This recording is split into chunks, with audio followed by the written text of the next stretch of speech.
السلام عليكم ورحمة الله تعالى وبركاته. رب اشرح لي صدري ويسر لي أمري واحلل عقدة من لساني يفقهوا قولي.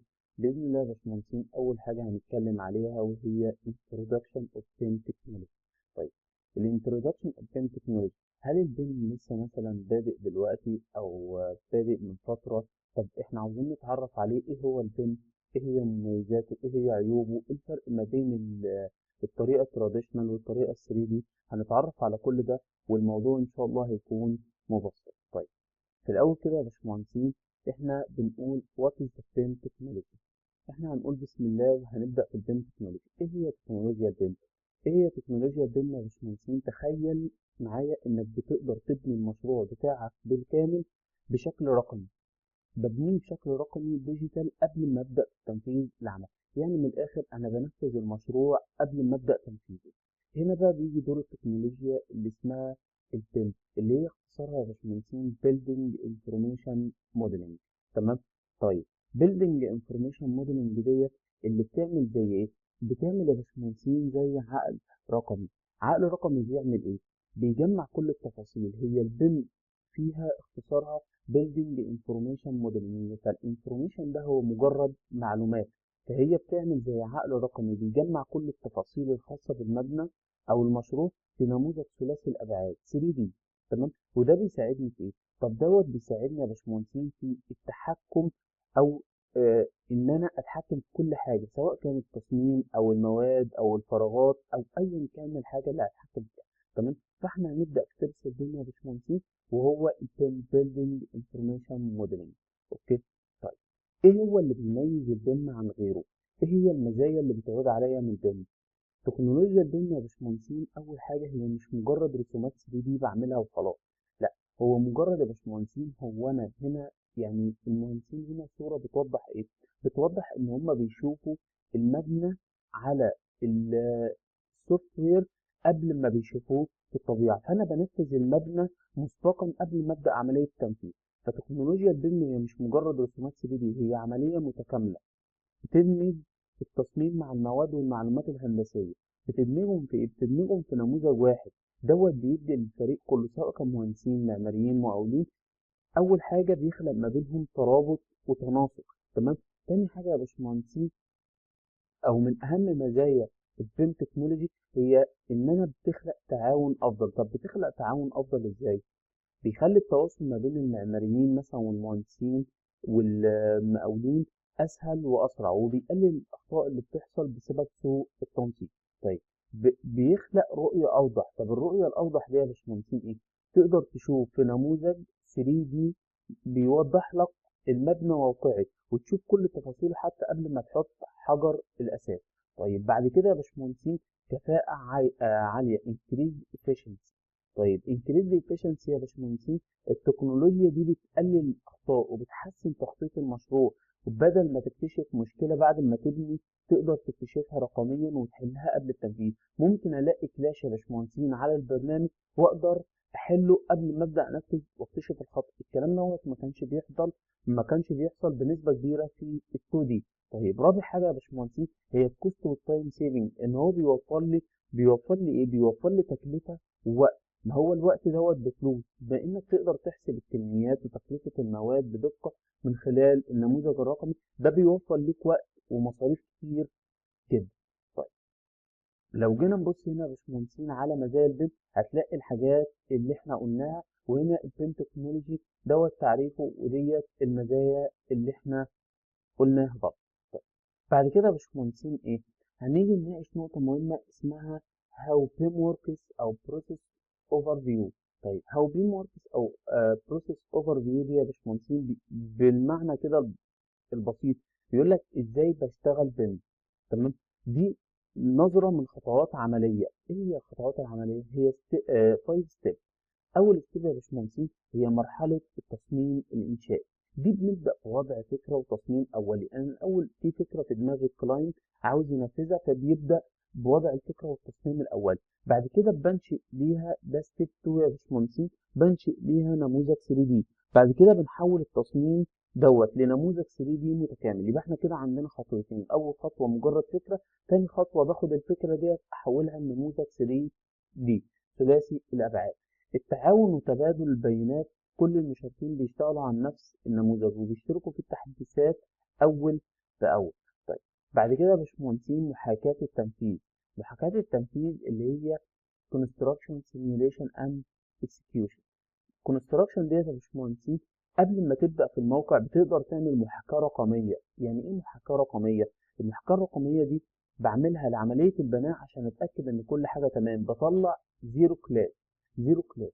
اخر حاجة يا باشمهندسين هي إدارة وصيانة المبنى دوت بعد التنفيذ. ديت بتتم بعد التنفيذ، بيتم استخدام نموذج البيم لإدارة وصيانة المبنى على المدى الطويل.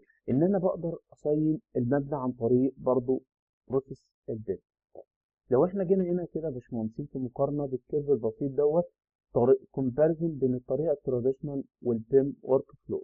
لو احنا جينا نقارن ما بينهم كده بكل بساطه، ايه هي الفرق بين الطريقه التقليديه والبيم؟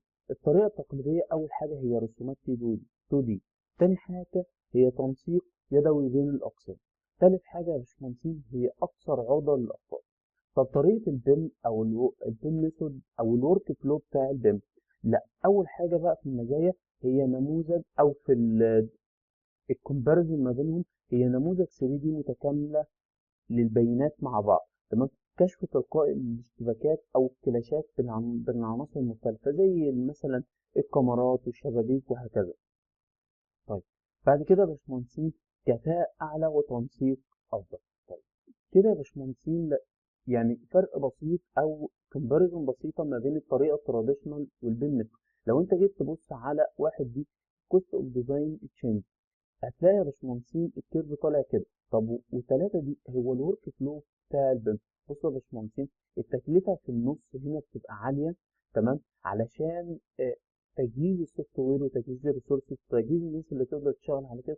ولكن في النهايه يا باشمهندسين ايه هو الكيرف اللي بينجح طب بينجح ازاي؟ اي نجاح يا باشمهندسين لاي مشروع هو تقليل التكلفه ده في الوقت الاساسي. تاني حاجه انجاز الوقت. تمام.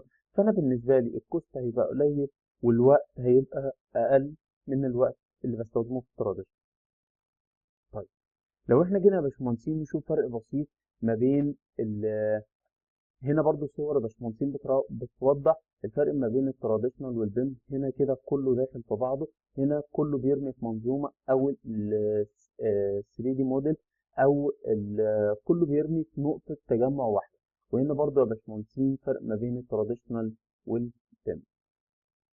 لو احنا جينا فرق بسيط بقى في اللي يخصنا جزء التسليح يا باشمهندسين، وهو الناس كانت شغاله على التسليح في الاي اس دي والتسليح. احنا هنشتغل دلوقتي تسليح بالريفت. طيب ايه الفرق ما بين الاي اس دي والريفت في تصميم الخرسانه المسلحه؟ اول حاجه لو احنا جينا ندرس الاي اس دي او الاوتوكاد ستراكشر ديتيلنج يا باشمهندسين، هو البرنامج دوت مشتق من اوتوكاد ومصمم خصيصا لايه؟ لتفاصيل تسليح الخرسانه. طب ايه هي مميزاته وعيوبه؟ تمام. مميزاته هو دقه في رسم تفاصيل التسليح. يعني اي شكل عاوز تعمله عليه بتعرف تشكله، انت بتعرف تشكله بكل بساطه. تمام. بيشتغل في بيئه الاوتوكاد المعروفه اللي هي 2D. تاني حاجة يا باشمهندسين بيتيح عمل لوحات تنفيذية وجداول تقطيع الحديد اللي هي البي بي اس، ودوت برضه هي ميزة وميزة أكبر في الريفت لما نيجي ليه هنتكلم عنه. طيب طب إيه هي عيوبه؟ عيوبه يا باشمهندسين إن في تعديلات يدوية كتير أوي. يعني مثلا أنا راسم بين 300 في 800، تمام. فالبين 300 في 800 ديت انا مراعي الكفر وعامل الكانه، فالكانه نفترض ان هي 250 في 750. جيت انا غيرت البين دي يا باشمهندسين في الموقع ل 400. طيب ايه التعديل اللي ممكن اعمله على الاي اس دي وايه التعديل اللي ممكن اعمله على الريفت؟ على الاي اس دي يا باشمهندسين انا لازم ادخل ارسم الكاميرا 400 800 واروح معدل الكانه وهكذا. طيب التعديل اللي بعمله على الريفت، خلاص يا باشمهندسين انت مجرد سلكت على الكاميرا اديتها الطيب بتاعها اللي هو 400 في 800، الكانه والتسليح بيتعدل تلقائي. وديت ميزه كبيره جدا يا باشمهندسين لان التعديل اليدوي ده بياخد وقت كبير. طيب تاني حاجه يا باشمهندسين مفيش تكامل مع التحليل الانشائي زي البرامج المتقدمه. يعني ايه؟ يعني مفيش كوردينيشن. لازم تعمل كوردينيشن، انت اللي تدخل تعمل كوردينيشن بنفسك لنقطه معينه. لو احنا جينا يا باشمهندسين نتكلم عن الريفت ستراكشر او البيم. بالمناسبه يا باشمهندسين هو الريفت مش هو البيم، البيم ده بروسيس. الريفت هي تول بتساعدنا لتحقيق البروسيس دي، او احنا معتمدين عليها في تحقيق البروسيس دي. طيب هو ايه بقى الريفت؟ تعالى نعرفه كده يا باشمهندسين واحده واحده ونقول ان الريفت ستراكشر ده هو برنامج قوي قائم على تكنولوجيا البيم، وبيساعد في تصميم وتحليل العناصر الانشائيه بما فيها الخرسانه المسلحه. طب تعالى نتكلم عن مميزاته. اول حاجه تصميم متكامل ثلاثي الابعاد، بيديك نموذج 3 دي دقيق مع تسليح الخرسانه. تاني حاجة يا باشمهندسين، هو بيتعمل له تحديث تلقائي، أي تعديل في النموذج بينعكس تلقائيا على اللوحات والجداول. يعني أنا لو عامل شيتات وعدلت في الموديل نفسه، ما هو اللي في الشيتات ده هو الموديل نفسه، فبيتعدل تلقائي، ما بحتاجش إن أنا أعدل حاجة في الشيتات. تالت حاجة يا باشمهندسين، حصر الحديد أو حساب الكميات، بيحسب الكميات وجداول تقطيع الحديد تلقائيا بناء على النموذج.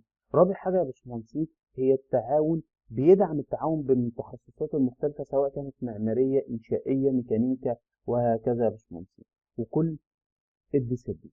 طيب لو أنا جيت أبص على عيوبه يا باشمهندسين، عيوبه هو محتاج وقت ومجهود عشان تتعلمه وتتقنه. بس أنت مجرد أتقنته يا باشمهندسين خلاص أنت مش محتاج أو مش هتواجه مشكلة في الشغل عليه. طيب محتاج جهاز كمبيوتر قوي، يعني محتاج يا باشمهندسين من الآخر ريسورسز. زي ما قلنا إن التكلفة بتكون عالية في المنتصف، علشان أنا بجهز ريسورسز محتاج ناس فاهمة في البروجكت في السوفت وير، محتاج أجهزة تقدر تستحمل الموضوع. طيب إيه هي الخلاصة يا باشمهندس؟ الخلاصة، لو أنت شغال على مشاريع صغيرة وبتحب طريقة الرسم اليدوي التقليدية، ممكن تشتغل على الاي دي، هيكون مناسب ليك جدا. طب لكن لو بتشتغل على مشاريع كبيرة وعاوز كفاءة أعلى وتنسيق أفضل وحساب كميات أدق، يبقى الريفت هو الاختيار الأنسب مع تكنولوجيا البيم المتقدمة. ليه يا باشمهندسين؟ علشان أنا دلوقتي يعني إحنا طبعنا يا باشمهندسين كبشر، إحنا كلنا بننساق ورا المجتمع. يعني إيه بننساق ورا المجتمع؟